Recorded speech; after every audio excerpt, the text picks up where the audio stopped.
안녕하세요. 교수 아재입니다. 이 영상에서는 Euler's number에 대해서 얘기를 나누려고 합니다. 하이퍼볼릭 코사인 함수에 관련한 테일러 시리즈상의 정수들의 수요일인 Euler numbers와 하모닉 시리즈와 자연로그의 차의 극함과 관련 있는 Euler constant와는 구별하도록 하겠습니다. 그리고 이 영상에서는 한글로 오일러 수라고 그냥 지칭하도록 하겠습니다. 대다수의 사람들은 숫자 파이에 대해선 정의는 잘 모르더라도 그 수에 대해서 인지는 하고 있는 걸로 알고 있습니다. 그런데 오일러 수는 그 존재조차 모르는 사람들이 상당수인 걸로 보입니다. 그래서 이 영상에서는 오일러 수의 정의가 무엇인지 그리고 어떤 특징을 가지고 있는지 간단하게 알아보도록 하겠습니다. 개인적으로 좋아하는 오일러 수의 정의는 다음과 같습니다. 현재까지 알려진 바로는 1618년 존 네이피어가 로그를 연구하여 출간한 저서의 부록에 테이블에 나와 있었던 것이 이의 최초의 기록이라고 합니다. 물론 이라고 그 당시엔 쓰진 않았습니다. 하지만 개인적으로 야콥 브로눌리가 복리법에 관련한 문제를 풀면서 구한한 이 정의를 좋아하고 아마도 가장 대중적으로 받아들여지는 정의가 아닌가 싶네요.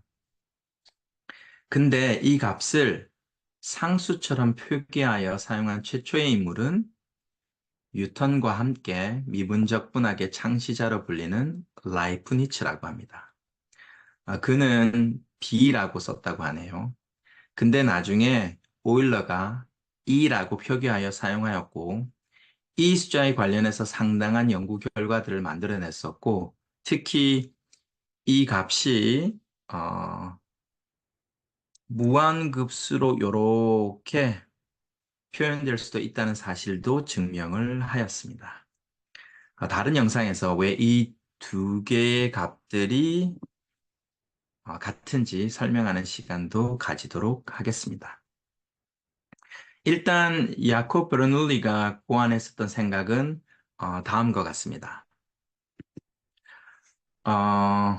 먼저 단리법과 복리법을 설명하자면 일단 원금이 A고 연율이 R이라고 하면 단리법에 따르면 원금에 이자가 붙는다고 했으니 1년 뒤엔 A에다가 A의 이자가 붙은 AR을 합한 값이 됩니다.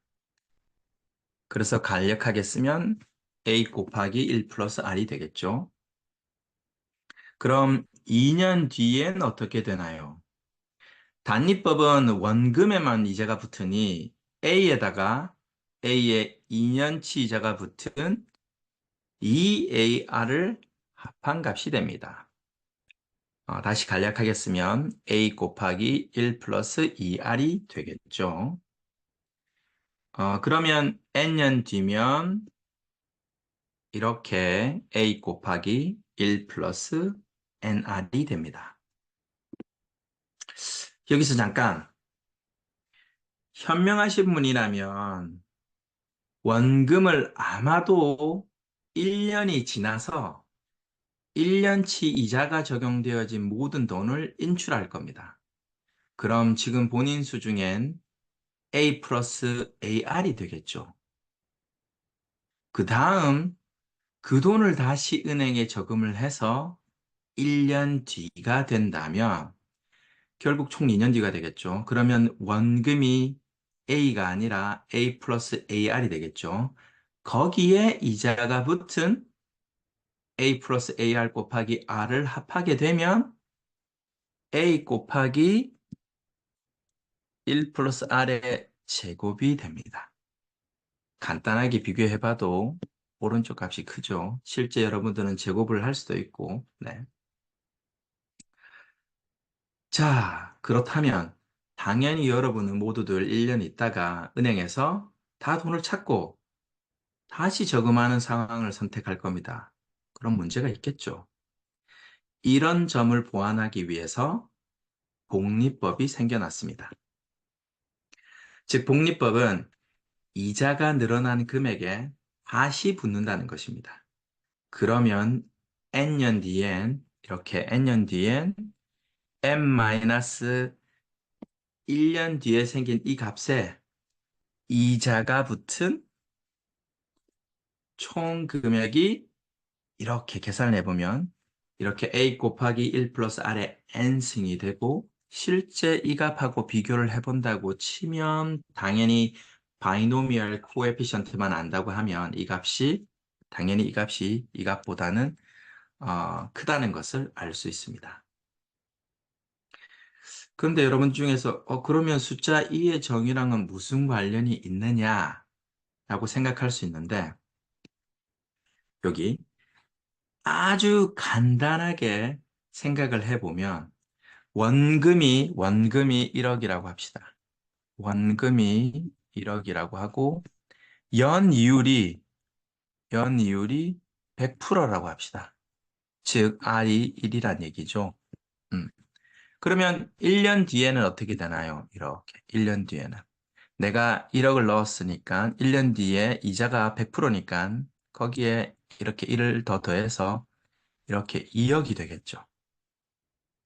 음. 그런데 내가 1년을 기다리지 않아. 1년을 기다리지 않고 그냥 반년 뒤에 이렇게 돈을 다 인출을 해요. 그러면 이 1억에다가 반년 뒤에 이자가 붙는다고 치면 0.5가 되겠죠. 0.5가 붙었어요. 그리고 이렇게 인출해서 다시 은행에 저금을 하게 됩니다. 그러면은 어, 원금이 1.5억이 되겠죠. 그 1.5억에다가 다시 이자가 붙습니다. 여기에 0.5. 그러면 이걸 계산하게 되면 1 플러스 0.5에 이렇게 제곱이 되겠죠. 실제 이걸 계산해 보면 당연히 이건 뭐 2.25억이 돼서 이보다는 당연히 큽니다. 그러면은 여러분들은 당연히 1년 동안 그냥 묵혀두지 않겠죠. 네. 반년 뒤에 뽑아서 다시 인출을 하고 그리고 다시 저금을 하게 될 겁니다. 왜냐하면 더 큰 돈을 원하니까요. 더 큰 돈을 원할 테니까요. 자, 그러면 여러분들은 최대한 많이 돈을 인출하고 다시 넣고를 반복하고 싶을 것입니다. 만약에 이제 우리가 이렇게 뽑고 다시 인출하고 다시 넣고를 반복하는 이 상황이 만약에 계속 증가하는 수요일이 된다면 이것은 나중에 보여드리도록 하겠습니다. 그래서 이런 수요일의 극한을 생각하게 된 거죠. 네. 근데 여러분 중에선 이 극한이 존재하는 게 맞느냐 생각해 볼 수 있습니다. 즉, 이 정의가 잘 정의된 정의인지 확인해 볼 필요가 있습니다. 그래서 먼저 여기 이 수열이 일단 이 수열이 증가하는 수열인 걸 증명하고자 합니다. 근데 이 수열이 증가하는 수열이다 라고 하려면 뭘 하면 됩니까? n번째 항과 n 플러스 한 번째 항을 비교해 보면 되겠죠. 즉 비례식을 생각해 봐도 됩니다. 그래서 이렇게 n 플러스 한 번째 항을 n 번째 항으로 나눴을 때 만약에 이 값이 1보다 크다. 즉 그 말은 n 플러스 한 번째 항이 n 번째 항보다 결국 크다는 것을 보여주게 되고 결국 증가하는 수열이라는 것을 알 수 있겠죠. 네. 그래서 실제 계산을 해보면 되겠죠. an 플러스 2는 네, 여기 요 값이게 되겠고 왜냐하면 여기 n 플러스 1만 바뀌죠. 여기 AN인데 타이프가 있네요. 네. 그리고 여기 N번째 항은 이렇게 값이 됩니다. 근데 밑에 보면 위에는 N 플러스 한 개가 있고 밑에는 N 개가 있으니까 제가 이거 둘 다 N 플러스 한 개로 바꾸려고 하면 실제는 1 플러스 N분의 1을 곱하면 되겠죠. 그러면 여기 N 플러스 한 번째가 더 생길 테니까. 네. 그래서 이 전체는 N 플러스 그러니까 전체는 이 숫자의 N 플러스 1승이 되는 거라서 그것을 계산을 해보면 이 값이 이렇게 된다는 것을 알 수 있습니다. 네. 그리고 베르놀리의 부등식을 이용해 보면 네, 유명하죠. 1 플러스 x의 n승은 1 플러스 nx보다 크거나 같다. 물론 n이 x의 조건이 있습니다. 마이너스 1보다 크거나 같다는 조건이 있을 때 성립하게 됩니다. 네. 여기서 x 값을 여기 x 값을 요 마이너스 값까지 포함해서 여기에 이렇게 대체를 시키고 이 n 대신에 n 플러스 1을 이렇게 구현하게 생각하면 여기에 결국 n 플러스 1이 되고 x 값은 이게 되는 거겠죠. 전체. 그래서 그걸 계산하게 되면 간단하게 이렇게 나온다는 사실을 알 수 있습니다. 그리고 요 두 개를 곱해 보면 실제 간단하게 그 값이 1이 된다는 사실을 알 수 있습니다. 즉 1이 됐다는 사실은 결국은 n 플러스 한 번째 항이 n번째 항보다는 크다는 사실을 증명하게 된 거죠. 그래서 이 수열은 증가하는 수열이다 라는 것을 증명하였습니다. 그리고 이 수열은 하한과 상한이 존재한다는 것을 또 간단하게 알아볼 수 있습니다. 어, 앞에 페이지에서 이 AN이 증가하는 수열이라고 얘기했었죠. 증가하는 수열인 걸 보여줬었죠. 당연히 앞에 여기 1이 있고 이 값은 항상 양수이니까 당연히 이거는 증가하는 수열이니까 항상 1보다 크다는 것을 알 수 있고 어, 그리고 이 값은 3보다 작다라는 것도 증명할 수 있습니다.